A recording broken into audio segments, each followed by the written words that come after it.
Hello and welcome to this card reading. This message is intended for those who are wanting to look at things from a different angle or get a new perspective, or perhaps you've just come into a bit of a higher awareness at this time, so you already have the expanded perspective and it feels a little bit like you're working from an ungrounded place, or there is just that little bit of a kind of what's to come, even though you've done the mahi, to be grounded and to have trust in your relationships, external and internal, with yourself, and also with your guidance, whether that be God, or another source that you tap into or refer to. So yes, this is for anyone who resonates to that kōrero. We're going to pull a Divine Feminine Oracle card here.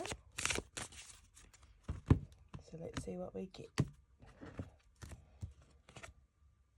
Peaceful, yes. Protecting your peace when you have a higher expanded awareness of what contributes to your peace, and maybe where you've sacrificed your own peace to provide assistance to another being, and knowing when to come from a place where you're able to provide, as opposed to a different place where you're needing to protect your peace. And you can be doing this, with protected time and space throughout the week, in which it is about you and cultivating your peace and in an internal sense, as opposed to looking for it externally. Just remember coming back to protecting your peace as you adjust to this new expanded perspective in life that you have worked very hard to get. On the bottom we have loving. So there's kind of like this, sorry, let me just adjust the cards so you can see them. This energy of,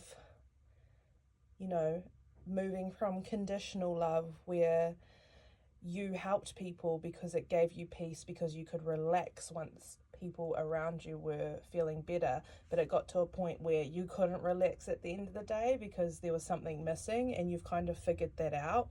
And it is about how you express your loving, giving, nurturing energy.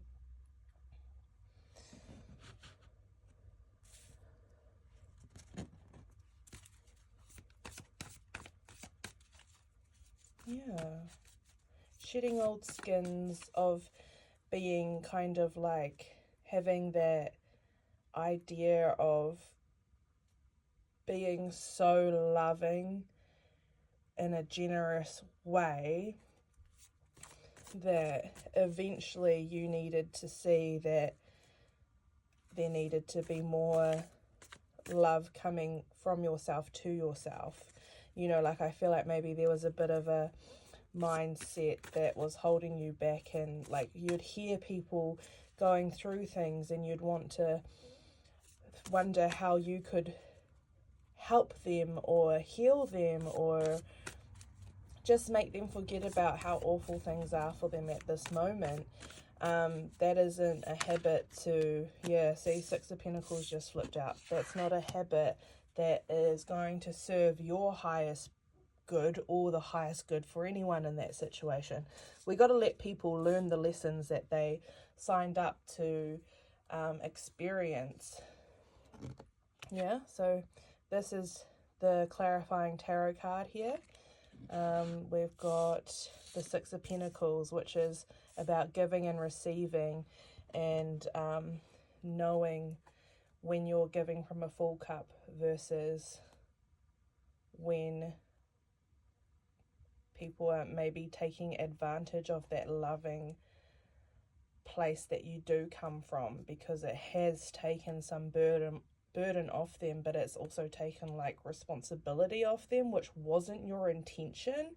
However, that could be an energy that you're dealing with externally. And they just, you know, they'll catch up, they'll learn, they'll understand, they'll see you in your peace and go, oh, we got to do that for ourselves. Yeah, babe, you do. You got to be your own Knight of Cups. We got him at the bottom of the deck, you know? Write love letters to yourself and power on through. When you feel that need to help and assist, just slow down and give yourself some time to really just check in with the internal resources. And just be aware that with this new expanded perspective that you've created and been given, it's kind of like, you know, you're going to have, your boundaries are going to evolve with this expanded perspective, because you may be taking on more information in regards to like mahi, or, you know, being more tapped into yourself and your family, or being having a passion be reignited, whether that be creative, like artwork or cooking or gardening, any of those things. You're going to be relearning, you know, your energy input. So don't let go of all of that expectation on yourself as well. That's got to go, because the you that did all this mahi to get to having this wider perspective where, you know, you're wanting to cultivate peace in a loving sense that is for the highest good of all and not like an imbalanced way, you're going to be putting energy back into yourself, and that's going to feel different, as opposed to you being able to stay constantly in the loop of helping others, or feeling like you need to. You might not even be actioning it, but you may be thinking, oh, I've got to help. But you're moving on, packed the bags, taking the wisdom, letting go what needs to be let go, okay? So that you can bring through this emotionally available energy, being emotionally available to yourself and to the ones that are going to be bringing balance and harmony into your life. Okay, so we're going to finish off with a magical spirit oracle. Sorry that this isn't like perfect, but hey, I just got so excited about this new thing that I have, this new angle. So yeah, we'll be playing with that. So if you're here still, thank you for sticking around. I appreciate it. And yeah, what is the ending message for the healing homies, please, Spirit?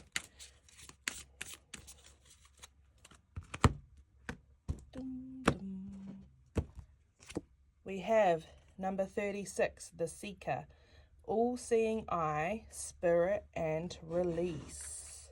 Could you surrender just a bit more?